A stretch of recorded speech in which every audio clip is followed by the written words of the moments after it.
തിരികെ വാർത്തയിലേക്കാണ്. സംസ്ഥാന തിരഞ്ഞെടുപ്പ് കമ്മീഷണർക്ക് ഗവർണറുടെ ആദരം. തിരഞ്ഞെടുപ്പ് കമ്മീഷണർ എ ഷാജഹാനെ ഗവർണർ രാജേന്ദ്ര വിഷ്ണുനാഥ് അർലേക്കർ പൊന്നാടയണിയിച്ച് ആദരിച്ചു. തദ്ദേശ തിരഞ്ഞെടുപ്പിന്റെ റിപ്പോർട്ട് സമർപ്പിക്കാൻ ലോക്ഭവനിലെത്തിയപ്പോഴായിരുന്നു ആദരം. തിരഞ്ഞെടുപ്പ് സമാധാനപരമായും പരാതികളില്ലാതെയും നടത്തിയതിന് സംസ്ഥാന തിരഞ്ഞെടുപ്പ് കമ്മീഷണർ എ ഷാജഹാനെ ഗവർണർ അഭിനന്ദിച്ചു.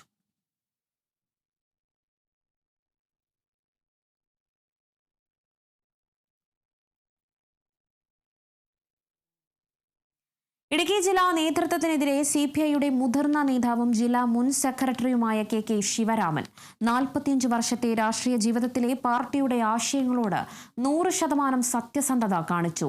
എന്നാൽ ഇനി ജില്ലയിലെ പാർട്ടിയുമായി യോജിച്ചു പോകാൻ കഴിയില്ല എന്ന് അദ്ദേഹം പറഞ്ഞു.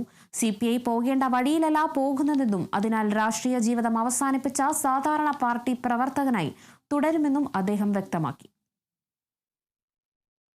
പാർട്ടി ഉയർത്തിപ്പിടിക്കുന്ന ആശയത്തോടും അതിൻ്റെ രാഷ്ട്രീയത്തോടും 100% സത്യസന്ധത പുലർത്തി ഈ കാലം മുഴുവൻ പ്രവർത്തിക്കാൻ കഴിഞ്ഞു എന്നാണ് എൻ്റെ വിശ്വാസം. അപ്പോൾ അതിന് നിരക്കാത്ത കുറേ സംഭവങ്ങളാണ് ഇപ്പോൾ ഉണ്ടായിക്കൊണ്ടിരിക്കുന്നത്. ഡൽഹിയിലെ പാർട്ടി നേതൃത്വം കമ്മ്യൂണിസ്റ്റ് പാർട്ടി നേതൃത്വം ആയിട്ട് കാണാൻ കഴിയുന്നു. അതിനപ്പുറത്ത് നിക്ഷിപ്ത താല്പര്യങ്ങളാണ് പാർട്ടി ജില്ലാ സെക്രട്ടറി പോലും നയിച്ചുകൊണ്ടിരിക്കുന്നത്. അപ്പോൾ അതുമായിട്ട് എങ്ങനെ പൊരുത്തപ്പെട്ടു പോകാൻ കഴിയാത്ത ഒരു സാഹചര്യം വന്നപ്പോൾ സജീവ രാഷ്ട്രീയം അവസാനിപ്പിക്കുക എന്ന തീരുമാനത്തിലെത്തേണ്ടി വന്നു. സാധാരണ പാർട്ടി മെമ്പർ എന്ന നിലയിൽ ഇനിയുള്ള കാലം പ്രവർത്തിക്കാമെന്നാണ് തീരുമാനിച്ചത്. പ്രധാനപ്പെട്ട വാർത്തയിലേക്ക് കടക്കുകയാണ്. സാങ്കേതിക ഡിജിറ്റൽ സർവകലാശാല VC നിയമനങ്ങളിൽ പാർട്ടിക്കുള്ളിൽ ഭിന്നതയെന്ന വാർത്തകൾ തള്ളി CPIM. VC നിയമനത്തിൽ സമവായത്തിലെത്തണമെന്ന നിർദ്ദേശം സുപ്രീം കോടതി കടുപ്പിച്ചതോടെ ആദ്യം സമവായത്തിന് തയ്യാറാവാതിരുന്ന ഗവർണർ കോടതി നിലപാട് കടുപ്പിച്ചതോടെ മുഖ്യമന്ത്രിയെ വിളിച്ച് സമവായത്തിൽ എത്തുകയായിരുന്നു. ഇതാണ് ഇപ്പോൾ സുപ്രീം കോടതി അംഗീകരിച്ചത്.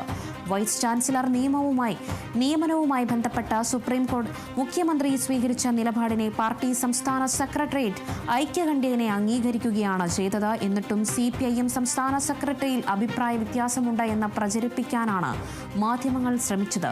ഇത്തരം പ്രചരണങ്ങളെ തള്ളിക്കളയുമെന്നും CPIM സംസ്ഥാന സെക്രട്ടേറിയറ്റ് പ്രസ്താവനയിൽ പറഞ്ഞിരിക്കുന്നു.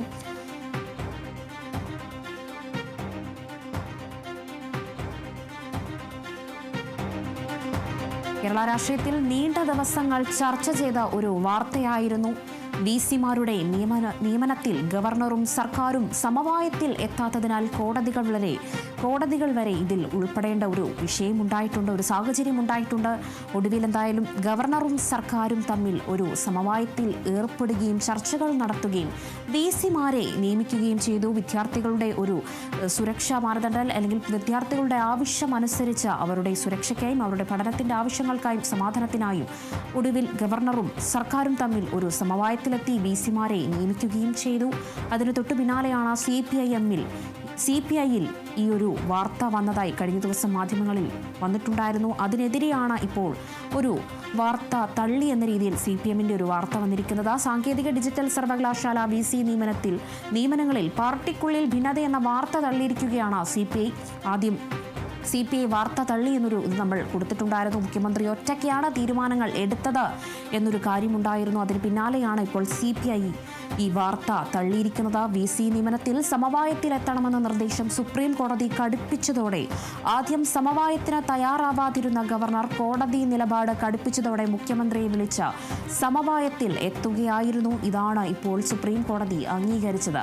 വൈസ് ചാൻസലർ നിയമവുമായി ബന്ധപ്പെട്ട് മുഖ്യമന്ത്രി സ്വീകരിച്ച നിലപാടിനെ പാർട്ടി സംസ്ഥാന സെക്രട്ടേറിയറ്റ് ഐക്യകണ്ഠേന അംഗീകരിക്കുകയാണ് ചെയ്തത്.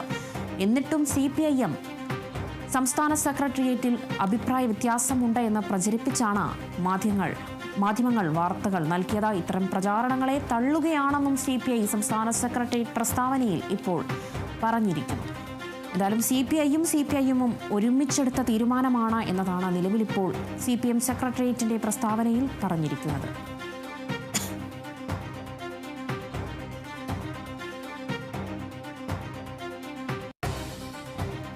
തിരുവനന്തപുരം മംഗലപുരത്ത് കോൺഗ്രസിനെതിരെ ആഞ്ഞടിച്ച് വിജയിച്ച കോൺഗ്രസ് സ്വതന്ത്ര സ്ഥാനാർത്ഥി ശ്രീചന്ദ് ഗ്രാമപഞ്ചായത്തിൽ കോൺഗ്രസ് അധികാരത്തിൽ വരുന്നതോടെ കോൺഗ്രസ് നേതൃത്വത്തിന് താൽപര്യമില്ലെന്ന് ശ്രീചന്ദ് പറഞ്ഞു. മംഗലപുരം ഗ്രാമപഞ്ചായത്തിലെ മുരുക്കുംപുഴ 14-ാം വാർഡിലാണ് ശ്രീചന്ദ് സ്വതന്ത്ര സ്ഥാനാർത്ഥിയായി മത്സരിച്ച് വിജയിച്ചത്.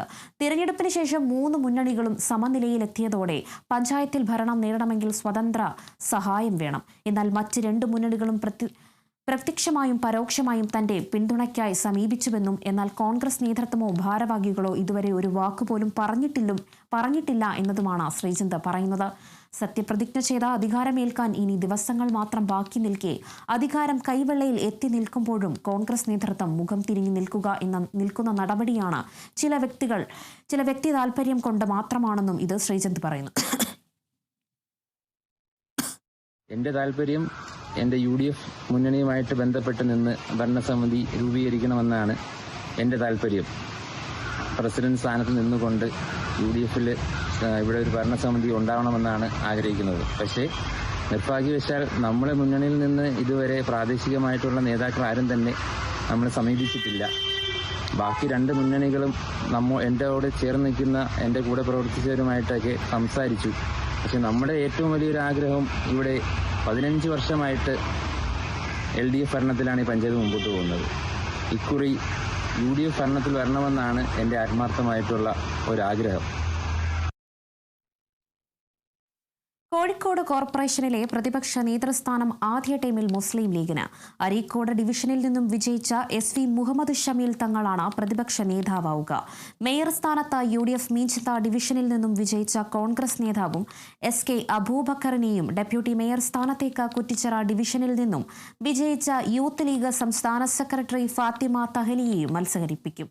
ലീഗിന് ലഭിച്ച ഏക സ്റ്റാൻഡിംഗ് കമ്മിറ്റി ചെയർപേഴ്സണായി കൊമ്മേരി ഡിവിഷനിൽ നിന്നും വിജയിച്ച കവിത അരുണിനെ തീരുമാനിച്ചു. മാങ്കാവ് ഡിവിഷനിൽ നിന്നും വിജയിച്ച മനക്കൽ ശശിയാണ് കോൺഗ്രസിന്റെ പാർലമെന്ററി പാർട്ടി ലീഡറാവുക.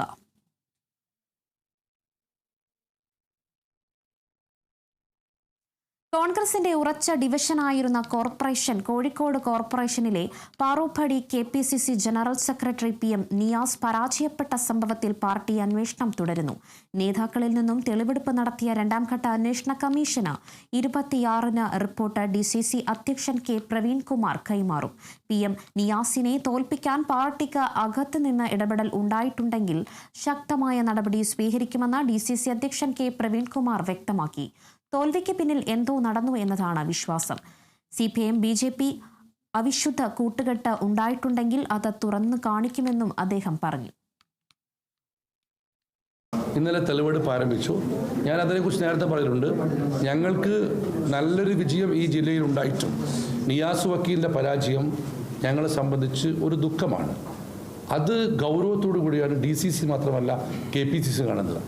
അതിൽ എന്തെങ്കിലും സംഘടനാ തലത്തിൽ വീഴ്ച ഉണ്ടായിട്ടുണ്ടോ, അതല്ലെങ്കിലും എന്തെങ്കിലും അൺഹോളിക് ബന്ധം ഏതെങ്കിലും പാർട്ടിക്കാർ തമ്മിൽ ഉണ്ടായിട്ടുണ്ടോ എന്നുള്ളതാണ് പരിശോധിക്കുന്നത്.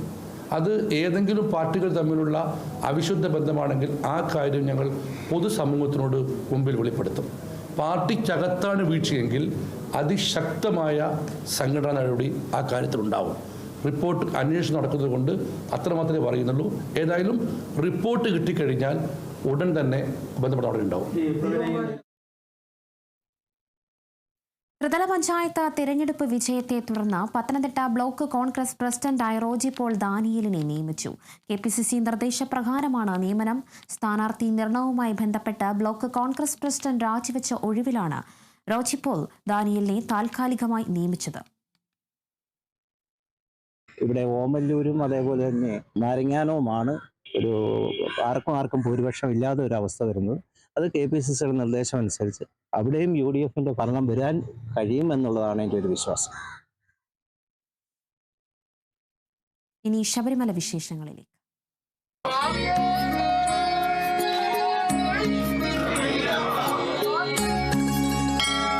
ഔഷധി ശരണമന്ത്രം നിങ്ങൾക്കായി അവതരിപ്പിക്കുന്നത് ഔഷധി പൊതുമേഖലയിലെ രാജ്യത്തെ ഏറ്റവും വലിയ ആയുർവേദ മരുന്ന് നിർമ്മാണ സ്ഥാപനം. Associate sponsored by Bharat Lajna multi state housing cooperative society limited. Suryadeva മഠം, കുബേരാശ്രമം, ആയൂർ, കൊല്ലം. സത്രം പുല്ലുമേട് വഴിയുള്ള കാനനപാതയിലൂടെ ശബരിമല സന്നിധാനത്തേക്ക് എത്തുന്ന അയ്യപ്പ ഭക്തർക്ക് എല്ലാവിധ ആരോഗ്യ പരിരക്ഷയും ഉറപ്പാക്കാൻ സദാ സജ്ജമാണ് പുല്ലമേട്ടിലെ ചെക്ക് പോസ്റ്റിന് സമീപം തയ്യാറാക്കിയിരിക്കുന്ന വൈദ്യ പരിശോധന കേന്ദ്രം. പ്രാഥമിക ചികിത്സ നൽകിയ ശേഷം അടിയന്തര ചികിത്സ ആവശ്യമായവരെ വണ്ടിപ്പെരിയാറിലെ സാമൂഹ്യ ആരോഗ്യ കേന്ദ്രത്തിലേക്ക് എത്തിക്കുന്നതിന് ആംബുലൻസിന്റെ സേവനവും ഇവിടെ തയ്യാറാണ്. ഡോക്ടറും നഴ്സിംഗ് ഓഫീസറും ജൂനിയർ ഹെൽത്ത് ഇൻസ്പെക്ടറും നഴ്സിംഗ് അസിസ്റ്റന്റും ഡ്രൈവറും അടങ്ങുന്ന സംഘമാണ് പുല്ലിമെട്ടിലെ മെഡിക്കൽ സംഘത്തിലുള്ളത്. തീർത്ഥാടനകാലം 1 മാസം പിന്നിടുമ്പോൾ 3000 പേരാണ് ഇവിടെ ചികിത്സ തേടിയത്. പേശിവേദന, മുറിവുകൾ സംഭവിച്ചർ, പനി, അട്ടകടിച്ചുണ്ടാകുന്ന മുറിവുകൾ, കണ്ണിന് പ്രയാസം, ശ്വാസം മുട്ടൽ തുടങ്ങിയ വിവിധ രോഗങ്ങളുമായി രോഗികൾ എത്താറുണ്ടെന്ന് കേന്ദ്രത്തിലെ ഡോക്ടർ ദീപു കൃഷ്ണൻ പറയുന്നു. ഒരു ആവറേജ് 150 തൊട്ട് 200 മേളിൽ വരെ ആളുകൾ പലപ്പോഴും വൈദ്യസഹായം തേടിയിട്ട് ഇവിടെ വരാറുണ്ട്. നമുക്ക് അത്യാവശ്യം കൂടുതലും ആളുകൾ മസിൽ പെയിനും മറ്റു കാര്യങ്ങളൊക്കെ ആയിട്ടാണ് വരുന്നത്. പിന്നെ ചെറിയ ഇഞ്ചുറീസ്, മുറിവുകൾ വരാറുണ്ട് നടന്നു വരുന്ന സമയത്ത്. അതുപോലെ തന്നെ കുറച്ച് ഒരു ഫിറ്റ്സും അങ്ങനെയുള്ള കാര്യങ്ങളൊക്കെ വരാറുണ്ട്. അങ്ങനെയുള്ള ആളുകളെ നമ്മൾ ഇവിടുന്ന് റെഫർ ചെയ്ത് ഫസ്റ്റ് എയ്ഡ് നൽകിയതിന് ശേഷം റെഫർ ചെയ്ത് വിടുകയാണ് ചെയ്യുന്നത്. ശരാശരി 150 മുതൽ 200 വരെ പേർ ഇവിടെ ചികിത്സ തേടുന്നുണ്ടെന്നും ഇപ്പോൾ ചികിത്സ തേടുന്നവരുടെ എണ്ണത്തിൽ വർധനവുണ്ടെന്നും ഡോക്ടർ ദീപു പറഞ്ഞു. ശ്വാസം മുട്ട് അനുഭവിക്കുന്നവർക്ക് നെബുലൈസേഷൻ, കുത്തിവെപ്പുകൾ, മുറിവുകൾ ഡ്രസ് ചെയ്യുന്നതിനുള്ള സൗകര്യം തുടങ്ങി നൂതന ചികിത്സാ സംവിധാനങ്ങളും ഇവിടെ ക്രമീകരിച്ചിട്ടുണ്ട്. തീർത്ഥാടനകാലം അവസാനിക്കുന്നതുവരെ ആവശ്യത്തിനുള്ള മരുന്നും സ്റ്റോക്ക് ചെയ്തിട്ടുണ്ട്. വണ്ടിപ്പെരിയാർ പ്രാഥമികാരോഗ്യ കേന്ദ്രത്തിൽ നിന്നാണ് പ്രവർത്തനങ്ങൾ ഏകോപിപ്പിക്കുന്നത്. 7 ദിവസം വീതമാണ് ഓരോ ടീമിനും ഡ്യൂട്ടി നിശ്ചയിച്ചിട്ടുള്ളത്. വിവിധ സർക്കാർ ആശുപത്രിയിൽ നിന്നുള്ള ഡോക്ടർമാരെ കേന്ദ്രത്തിൽ സേവനത്തിന് നിയോഗിക്കുന്നു. സത്രത്തിനും പുല്ലുമേട്ടിനുമിടയിൽ 0 പോയിന്റിലും മെഡിക്കൽ സംഘത്തെ വിന്യസിച്ചിട്ടുണ്ട്. ഇവിടെയും ആംബുലൻസ് സേവനം സജ്ജമാണ്. ഡോക്ടറും ജൂനിയർ ഹെൽത്ത് ഇൻസ്പെക്ടറുമാണ് ഇവിടെയുള്ളത്. Kerala vision news, Sannidhanam.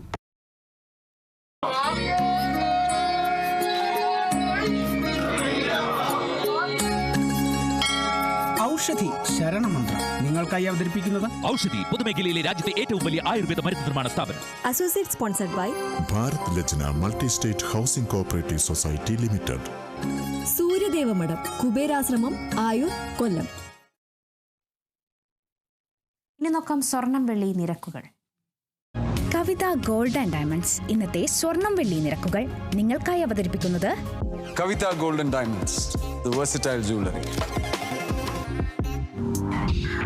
സ്വർണം 22 ക്യാരറ്റ് ഗ്രാമിന് 12,300 രൂപ, പവന് 98,400 രൂപ. സ്വർണം 18 ക്യാരറ്റ് ഗ്രാമിന് 10,175 രൂപ, പവന് 81,400 രൂപ. വെള്ളി ഗ്രാമിന് 210 രൂപ, കിലോ 2,10,000 രൂപ. കവിത ഗോൾഡ് ആൻഡ് ഡയമണ്ട്സ് ഇന്നത്തെ സ്വർണം വെള്ളി നിരക്കുകൾ നിങ്ങൾക്കായി അവതരിപ്പിച്ചത് Kavitha gold and diamonds, the versatile jewellery. Kottayam ഈരാട്ടുപേട്ടയിൽ അധ്യാപകൻ വിദ്യാർത്ഥിയെ മർദ്ദിച്ചെന്ന പരാതി. കാരക്കാട് MMMUM UP സ്കൂളിലെ 5ാം ക്ലാസ് വിദ്യാർത്ഥിയെയാണ് പരിക്കുകളോടെ ആശുപത്രിയിൽ പ്രവേശിപ്പിച്ചത്. പരീക്ഷയ്ക്കിടെ ചോദ്യം ചോദിച്ചത് കേട്ടില്ലെന്ന് പറഞ്ഞതിനെ തുടർന്ന് അധ്യാപകനായ സന്തോഷ് കുട്ടിയുടെ തോളിൽ അടിക്കുകയായിരുന്നു. എക്സ്റേയിൽ തോളെല്ലിന് പൊട്ടലുള്ളതായി കണ്ടെത്തി. പരാതിയെ തുടർന്ന് ഈരാട്ടുപേട്ട പോലീസ് കേസെടുത്ത് അന്വേഷണം ആരംഭിച്ചു. അധ്യാപകൻ സന്തോഷിനെതിരെ നടപടിയെടുക്കുമെന്ന് സ്കൂൾ മാനേജ്മെന്റ് അറിയിച്ചു. ഇങ്ങനെ കയ്യെ തൊടാൻ വേണ്ടി പോയപ്പോൾ കൈ തൊടിയിക്കുകയല്ല. അപ്പോൾ കൊച്ചിങ്ങനെ വിവരങ്ങളൊക്കെ ഇങ്ങനെ പറയുന്നത്, സാറ് ഇടി തന്ന് പിന്നെ പിച്ച് വന്ന് എന്നൊക്കെയുള്ള ഇത് പറഞ്ഞ്. അപ്പോൾ ഞാൻ സാറിനെ ഉടനെ വിളിച്ച് 4 പ്രാവശ്യം ഞാൻ വിളിച്ചിട്ട് ഫോൺ എടുത്തില്ല. അത് കഴിഞ്ഞ് കുടുംബത്തിൻ്റെ ഫോണിലോട്ട് ഈ സാറ് വിളിച്ചിട്ട് കുടുംബം എൻ്റെ കയ്യിൽ തന്നു. ഞാൻ ഇപ്പോൾ സാറിനോട് ഞാൻ പറഞ്ഞു, സാറേ എന്താ സാറേ ഇങ്ങനെ ചെയ്ത് എന്നൊക്കെ ചോദിച്ചു. സാറ് പറഞ്ഞു, അത് എനിക്ക് പറ്റിപ്പോയി, ഞാൻ ശരിയാണ് ചെയ്തതാ, ഇത് ഇങ്ങനെ എഴുതി ഇത്രയും വരുമെന്ന് ഓർത്തില്ല എന്നൊക്കെ പറഞ്ഞു. 10 വയസ്സായ 5ാം ക്ലാസ് വിദ്യാർത്ഥിയെ സന്തോഷ് എന്ന് പറയുന്ന അധ്യാപകൻ മർദ്ദിച്ചതുമായി ബന്ധപ്പെട്ട് നമ്മെ സംബന്ധിച്ച് ഏറ്റവും പ്രധാനമായിട്ട് ഈ അധ്യാപകർക്കെതിരെയുള്ള നിയമ നടപടിയായിട്ട് മുന്നോട്ട് പോകുന്ന കേസുമായി ബന്ധപ്പെട്ടിരിക്കുക. പക്ഷേ സ്കൂൾ മാനേജ്മെൻറ്റ് തലത്തിൽ സ്വാഭാവികമായിട്ട് എയ്ഡഡ് സ്ഥാപനമായതുകൊണ്ട് സസ്പെൻഷൻ നടപടിയാണ് ഫസ്റ്റ് ചെയ്യാനുള്ളത്. അത് നടപ്പാക്കും. അതുപോലെ തന്നെ തുടർന്നുള്ള എല്ലാ കേസുമായി ബന്ധപ്പെട്ട് മാനേജ്മെൻറ്റ് അദ്ദേഹത്തെ സർവീസിൽ നിന്ന് നീക്കം ചെയ്യുന്ന നടപടി ഏത് നടപടിയാണോ ഉൾക്കൊള്ളുന്നത് അതുമായി തന്നെ മുന്നോട്ട് പോകുക.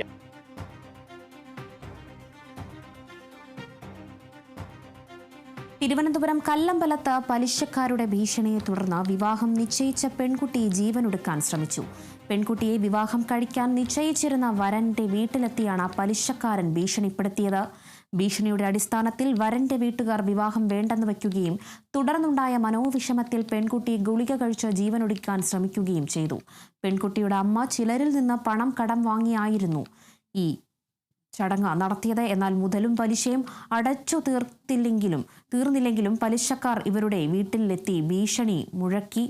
എന്നിട്ട് പെൺകുട്ടിയുടെ അച്ഛൻ മരണപ്പെട്ടപ്പോഴും ഇവർ കടം വിടാൻ കഴിയാത്ത അവസ്ഥയിലായിരുന്നു. തുടർന്നാണ് പലിശക്കാർ ഭീഷണിയുമായി വരന്റെ വീട്ടിലെത്തിയത്. പെൺകുട്ടിയുടെ മൊഴിയുടെ അടിസ്ഥാനത്തിൽ കലമ്പലം പോലീസ് കേസെടുത്തു. അന്വേഷണം നടത്തിവരികയാണ്.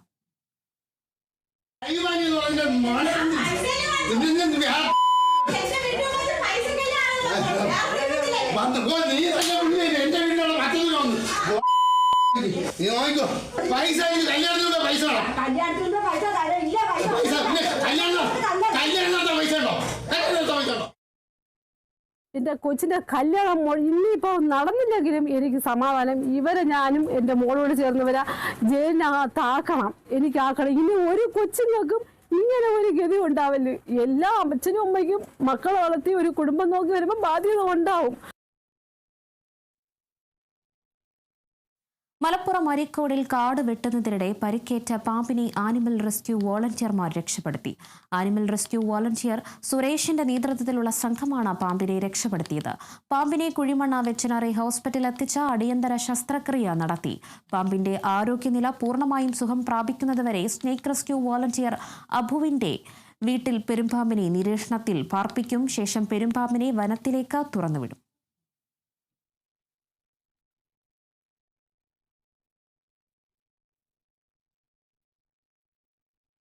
മലപ്പുറം എടക്കരയിൽ അധ്യാപകന് നേരെ തെരുവുനായ ആക്രമണം. ഉപ്പട സ്വദേശിയും ചുങ്കത്തറ മർത്തോമ സ്കൂൾ അധ്യാപകനുമായ സജിമോനാണ് കാലിന്റെ തുടയ്ക്ക് കടിയേറ്റത്. പ്രഭാത സവാരിക്കിടെയാണ് തെരുവുനായുടെ ആക്രമണമുണ്ടായത്. പരിക്കേറ്റ സജിമോൻ ജില്ലാ ആശുപത്രിയിൽ ചികിത്സ തേടി. പ്രദേശത്ത് ഇതിനു മുൻപും തെരുവുനായ ആക്രമണം ഉണ്ടായിട്ടുണ്ടെന്ന് വ്യക്തമാണ്. ചെമ്പങ്കല്ലി റോഡിൽ പോയപ്പോൾ ഉപ്പട മലച്ചി നഗറിൽ അവിടെ സ്ഥിരമായിട്ട് ഈ നായ്ക്കൾ, അവിടെ ഒരു കൂട്ടം നായ്ക്കളുണ്ട്. ആ നായ്ക്കൾ അതിലെയുള്ള യാത്രക്കാർക്കൊക്കെ പ്രയാസങ്ങൾ ഉണ്ടാക്കുന്നുണ്ട്. അത് കഴിഞ്ഞ ഇടയ്ക്കൊക്കെ പലരെ അവർ നായ്ക്കൾ ഓടിച്ചിട്ട് കടിച്ച സംഭവങ്ങൾ ഉണ്ടായിട്ടുണ്ട്. നഗറിന് സമീപം വെച്ച് ഒരു കൂട്ടം നായ്ക്കൾ ഓടി വരികയും വളഞ്ഞു നിന്ന് കുറച്ച് ചാടുകയും ചെയ്ത് കൂട്ടത്തിലൊരു നായ കടിച്ചു പറിച്ചതാണ്. മുണ്ട് ഉടുത്തത് കൊണ്ട്, ആ മുണ്ടിലാണ് കടി കിട്ടിയത് കൊണ്ട് ശരീരത്തിലേക്ക് അധികം കടി ഏറ്റിട്ടില്ല. അല്ലെങ്കിൽ ഇത് ആഴമുള്ളൊരു വൂണ്ടായിട്ട് രൂപപ്പെടേണ്ടായിരുന്നു. ബംഗളൂരിൽ 5 വയസ്സുകാരനോട് യുവാവിന്റെ ക്രൂരത. കളിച്ചുകൊണ്ടിരുന്ന കുട്ടിയെ പിന്നിൽ നിന്ന് ചവിട്ടി വീഴ്ത്തി. ബംഗളൂരു ത്യാഗരാജ നഗറിലാണ് സംഭവം. ഡിസംബർ 14 നടന്ന സംഭവത്തിന്റെ ദൃശ്യങ്ങൾ പുറത്തുവന്നു. വീടിന് മുന്നിൽ മറ്റു കുട്ടികൾക്കൊപ്പം കളിച്ചുകൊണ്ടിരിക്കുമ്പോൾ പിന്നിൽ നിന്നാണ് യുവാവ് തലയിൽ ചവിട്ടുകയായിരുന്നു. സംഭവത്തിൽ കുട്ടിയുടെ അമ്മയുടെ പരാതിയിൽ രഞ്ജൻ എന്നയാളെ പോലീസ് അറസ്റ്റ് ചെയ്ത ശേഷം ജാമ്യത്തിൽ വിട്ടു. ആ ദൃശ്യങ്ങളിലേക്ക്.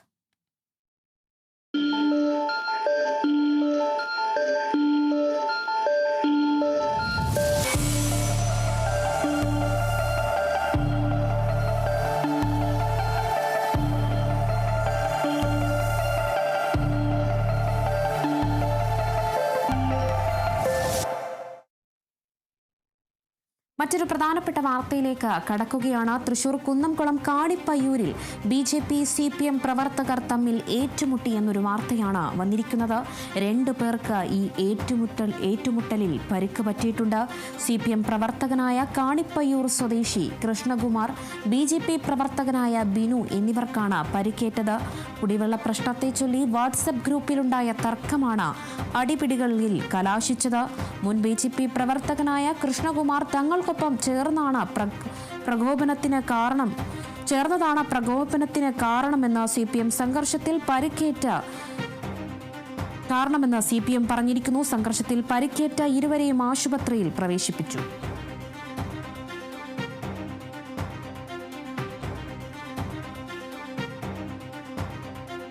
തൃശൂർ കുന്നംകുളത്തിലാണ് ഇപ്പോൾ BJPയും CPM പ്രവർത്തകരും തമ്മിൽ ഏറ്റുമുട്ടിയിരിക്കുന്നത്. കുടിവെള്ള പ്രശ്നത്തിനെ ചൊല്ലിയാണ് ഈ സംഘർഷം ഇരു പാർട്ടി പ്രവർത്തകർക്കുമിടയിൽ ഉണ്ടായിരിക്കുന്നത്.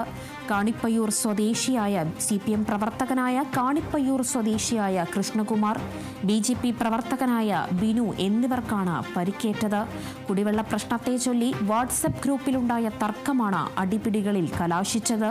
മുൻ BJP പ്രവർത്തകനായ കൃഷ്ണകുമാർ തങ്ങൾക്കൊപ്പം ചേർന്നതാണ് പ്രകോപനത്തിന് കാരണമെന്ന് CPIM പറഞ്ഞിരിക്കുന്നു. സംഘർഷത്തിൽ പരിക്കേറ്റ കൃഷ്ണകുമാറിനെയും ബിനുവിനെയും ആശുപത്രിയിൽ പ്രവേശിപ്പിച്ചു.